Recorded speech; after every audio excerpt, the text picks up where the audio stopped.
Welcome back to Philosophy for Flourishing, the show where we explore ideas, principles, practices for living the best, happiest, most fulfilled life possible.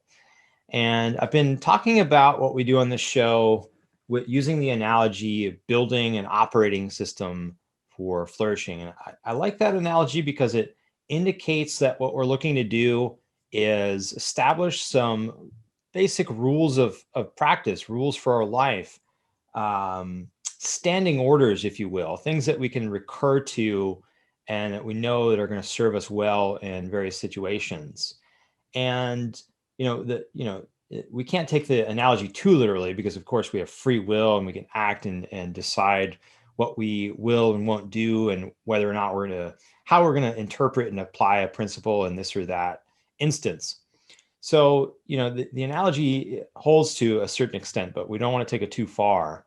And one of the things that we can do, of course, to help us build this sort of operating system for flourishing is to look out at the world and just see the many great ideas that other self-development thinkers have brought to the table and to figure out, okay, what parts of these things work, what parts don't, what parts are true, what parts are false.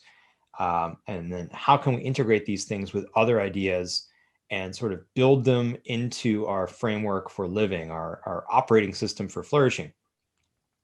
And one of the thinkers that I think has a lot good to say on this topic is David Allen, and specifically his book, I think it came out in 2001, called Getting Things Done.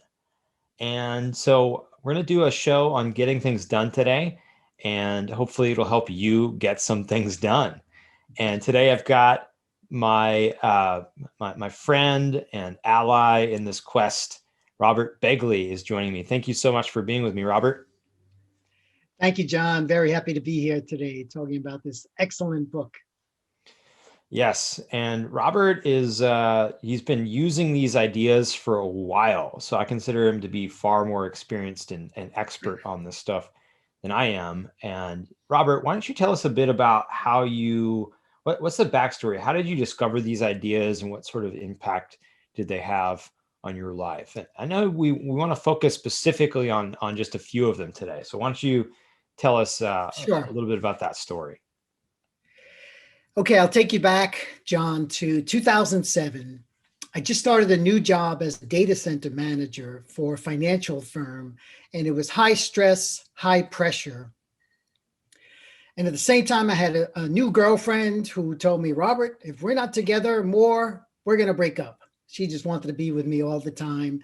And I couldn't do that. I had a job and I had other things going on. Then in ballet class, I injured my back, ended up with a herniated disc, which led to sciatica. So I was in ballet class. Pain. Yeah. Interesting. Ballet class, yeah. And similarly, I was in the third of 5 years going through a long and drawn out divorce. Oh, so wow. I had a lot of stress. I had a job that was a bit over my head, and it was the proverbial your head is ready to explode. So I felt like I needed a system. I needed some kind of order to put especially my career, because that was really the main thing, put my career in order. And that's when I found this book, Getting Things Done, by David Allen. And the abbreviation that we're going to talk about today is CPR. And I kind of felt like I needed some CPR. And the principle that I took was, let me just write down everything that's going on and just what he calls capture. So write down all the problems I have in my job, issues with the girlfriend, the divorce lawyer, how do I get healthy, all of these things, just list them all. This is like everything that you've got, all your various projects and tasks, things that you're working on in life. Is that right? That's right. Yeah. So just by the mere act of writing them down on a legal pad, not even computer or smartphone, was already like a tick in, hey, this is making me feel better. Then the next step was processing it. So what should I keep on this list? What should I act on? What should I act on right now? What can I delegate to somebody? And so processing is the second step that Alan's book recommends. And then, so I have this list, and then which I've captured, and then I processed it. Then the third part was, yeah, there's a lot of action involved, but I said, you know what? Every week I'm going to sit down, I'm going to spend 60 to 90 minutes and just update every single thing on my list so that I get current. And little by little over time, the list got smaller and the stress started to go away because I was capturing and I was processing. I was setting up a system to deal with stress. Let me ask you, let me ask you, Robert. So when you say process and you're trying to get up to date on everything that you're doing, can you say a little bit more on that? Like, what exactly does that mean? Like, is this thing done, or how did you apply that principle? Okay, yeah. So I look at what's on my list. Okay, first you just put all these different things. For instance, staff meeting every Friday. Okay, that's a task. All right. So the next step is process it. Okay, that's a given. So I know I'm going to have to do that. How can I do it better? How do I deal with somebody who gives me a bad turnover? They don't tell me all the problems that are happening when the shift ends. So now I have to follow up on that. I need to develop a new strategy so that when I come in, he hands me a more orderly, what we call turnover at the end of a shift. And then similarly, I give him a good turnover. So that's the matter of processing. You kind of take this data and then you put it into a format where you're going to make a decision on what to do with it. And gotcha. So with that, you already feel like, okay, you're taking some kind of action. Now it's going into a smaller, what we call like bucket, and it's more manageable. And so that's the process stage there. Then going back to the review, I have all these maybe 20, 30 tasks, items in this process. Every week I write down what the status is and what Alan calls the next action. What's the next thing I'm going to do with this thing? Okay. I'm waiting for the divorce lawyer. Haven't heard from him. Okay, next action, give him a nudge. What's the status with this? Have a doctor's appointment, physical therapy. Actually, one of my solutions was buying an inversion table, which I would hang upside down. And that's what literally fixed my lower back by doing that. And so over time, John, all of these things would start to come together. I didn't feel the overwhelm and the incredible stress from having too many things, to deal with. And the job became a lot clearer. I became confident in my ability to deal with the staff, to deal with outages when we had them. The divorce proceeded. I felt healthier. The interesting thing with the girlfriend, this was back in the time of when you would she broke up with me by text. That was the first and only time I ever had one of those. But so nevertheless, one less thing kind of on the plate to have to deal with. And so that was 2007. And since then, I'll tell you, I have used the system consistently to a high degree or to a low degree. The one thing I've kept up for sure, every week, every Sunday, it's kind of a ritual. I'll spend 90 minutes. I unplug everything and I just update. I use Evernote actually as my software. And I update everything that I'm working on. And the part of that update is what's my next action? What's my desired outcome on this project? And what's my next action? So that gets me clear, current, and up to date. And that's why I think the system is very good. If you want to talk about the mental aspect, one of Alan's famous quotes is, the mind is for having ideas, not for holding them.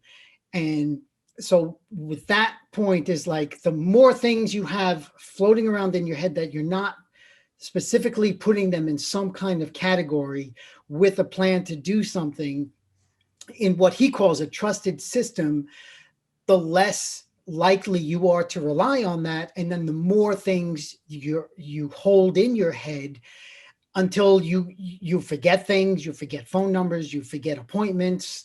And that the simplest way is just a regular, calendar appointment where you just write in. That's already like a trusted system for a lot of people. Just having a simple calendar where they, go to doctor's appointment this day.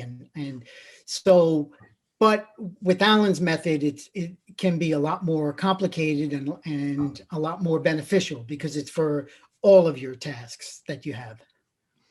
Yeah, a couple of things that I want to dig into here. So like one thing I really like about this, when you're talking a second ago about what's my desired outcome, one thing I don't personally take enough time to do, but I always want to do more of is sort of imagining what I'd like in the future and letting my mind go off and be playful in essence and really envision what I'd like, because having some sort of vision is so key to being able to then execute on it and feel like you've achieved something instead of sort of just moving in a direction and not knowing exactly what it is you're after. It sort of gives you a target to aim at.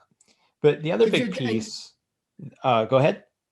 I'm sorry. I love that point. And the way David Allen says it, he says, envision wild success. Like, in other words, whatever that goal is or plan in 3 or 5 years, imagine the absolute best thing that you could anticipate and then try to take the next action towards that, Yeah. So I'm glad you see that the value there as well.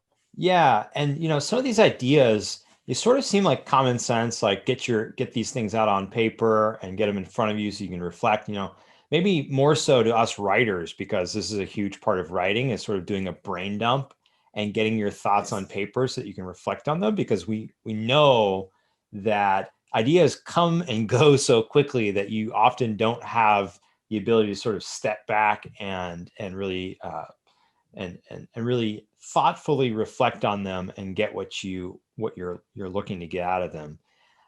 This goes to a point that I guess we should credit to Ayn Rand. She talked about the crow epistemology. She told this really interesting story that apparently came from a psychological study where they did an experiment in the woods.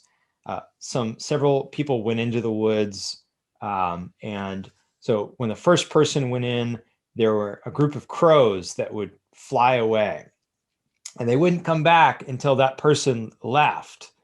And then 2 people would go in, and then the crows would not come back until 2 people came out. And then they got to 3, and they were able to, they flew away and did not come back until 3 came in. But then after 3, if 3 came out, or sorry, if 4 went in and only 3 came out, then the crows would still come back. And the basic idea is that the crows could only count 1, 2, 3, many, that they only have so much bandwidth at the level of conscious awareness. And this, of course, is true of any conscious beings, ourselves included. We only have so much bandwidth at the level of conscious awareness. So we need to be able to use that bandwidth efficiently and wisely. This idea reminds me a lot of probably one of my favorite philosophers, certainly my favorite Enlightenment era philosopher, a Scottish Enlightenment philosopher, Thomas Reid. And Reid, he cued into the fact that we've got this sort of common conception of how the mind works, which is it's this thing that works upon these materials called ideas. And we've had this sort of what he called the common ideal theory of the mind. Had it for centuries. It goes back to Descartes and Locke and even before them. This idea that the mind is working upon these contents called ideas. But he said, if we step back and actually look at how things work, then we see that there are few components involved. There's the mind, there's the actions that the mind is taking, and then there are the objects that the mind is acting upon. But there aren't actually these things called ideas. insofar as we use ideas. So we often say, we often use idea, like I have an idea and I have a thought, synonymously. We think of those things as the same thing. But a thought clearly is a mental action, whereas an idea implies that there's some thing, some noun, not some verb that we're talking about. And so Reed pointed out that no, actually, these supposed ideas are actually actions of the mind, and we can of course do what grammarians call nominalization when we refer to a verb action, as a noun. For instance, when we say I have a thought, similar to saying like, I grasped something, or another action, a physical action would be giving a thumbs up. It's a means of saying something that's an action, but putting it in noun form. But the point of this, it's kind of abstract, but once you grasp it, it's that, oh, well, the mind is not producing things, it's taking actions. And actions are things that are very difficult to hold in any form. And so it ties into David Allen's great statement that the mind is for having ideas, for not for holding them. He's absolutely right. And Reed saw this as well. It's, to the extent that we can hold our ideas, it's sort of like muscle memory. It's like being able to take an action regularly because we've habitualized that mental action. But, on the whole, we're not very good at doing that. Like muscle memory is kind of hard. It's not like just putting something into a file folder and passively letting it sit there over time and coming back to access it later. No, it requires more action on our part, because that's what ideas amount to, mental actions. So, that's an interesting tie-in here that, if we think about the nature of the mind correctly, then David Allen's system just makes perfect intuitive sense, because the mind isn't for having, or isn't for holding ideas, it's for having them. Yeah, I love the crow, what we call the crow epistemology, Ayn Rand's point about, it's basically 1, 2, 3, many, and the fact that overload it's human nature. That's a part of human nature, that you can only hold so many units at one time. Unit economy is her term that she used for this. And Reed's point as well. Like, so thinkers throughout history have seen the need for like categorization and but for the purpose of action. Again, one of the things I love about GTD, the system, is it is action oriented. So there are people who just have ideas and they're dreamers, but they never take action on them. And how practical is that in life? Like that's kind of the one of the going the other way as far as knowing the value of ideas. But if you're not putting them in a place where you're actually going to act on them, they tend to just float out there without any practical use. And but Allen, another good quote on that topic, he says, things will remain on our minds if we haven't clarified the intended outcome and the very next physical action that we can take. So again, the benefit here is, what outcome do you want? And what is the next action there? So if we could do that, if we make a mental note to look at anything in front of us, then I think that's a good habit, going back to Reed's point. And where do you go from good thinking and good acting to turning them into habits? And I think that, there's a good intersection there, that you have that muscle memory, and now that it now becomes a habit where you're always thinking desired outcome, next action, boom. Yeah, that's definitely a virtue of Allen's system, is that being action oriented and thinking about, okay, what is it I want to actually accomplish? There would be really no point to go through this process, this pretty arduous process of getting out of your head all of these various things that you need to act on in some way, but then not actually acting on them. So, great ideas from Allen on habitualizing this process. So this is something that you're going to be going into in more depth, I know, you've got Mhm. an upcoming course. Could you tell us a little bit about what that is and when it is? Sure. The course is called Your Supersystem for Flourishing, which Craig Biddle gave last year twice. He gave it in July and then in October. So I'll be following his format, but this time around I'll be leading it. And there'll be 3 books that we focus on. We'll do deeper dives. GTD is one of them. Essentialism by Greg McKeown is another one. And Atomic Habits by James Clear. So we have habits. Essentialism is doing the right thing, doing one thing and kind of putting non-essential activities aside. And sprinkled throughout all of those are some ideas of Dan Sullivan from Strategic Coach. So essentially integrating some ideas from great self-development thinkers in the current time, but with the philosophy of Ayn Rand behind it. Okay, so in other words, rational egoism and happiness are way up here on the scale, which right now the self-development movement doesn't have that very, very consistently. I could say very consistently. I don't know to what extent they do have it. So the unique value here that our Your Flourishing for Supersystem offers is a way to integrate those, the happiness as a highest moral purpose combined with these good self-development tools. Yeah, And so May 4th, I'm sorry, John. May 4th, it's a 4-week course, and May 4th is the first session. Your Supersystem for Flourishing, led by Robert Begley, and you can find out more at objectivestandard.org. Awesome. Mm-hmm. Anything else you wanted to share with people about David Allen or your upcoming course, Robert? I think just well, if you haven't seen Allen's book by now, it's really is a timeless classic. Came out in 2001, and I definitely recommend that. But more importantly, attend the class because you'll learn things, you'll make integrations that you haven't made before. So that's my sign-off note. Thank you again, John. Excellent. Yeah, so that's it for today. If you're finding these ideas helpful for building your own operating system for flourishing, please hit subscribe and leave us a review. It seems small, but it actually goes a long way. And if you have any questions or comments, you can email me at john@theobjectivestandard.com. All the best in your quest for a flourishing life.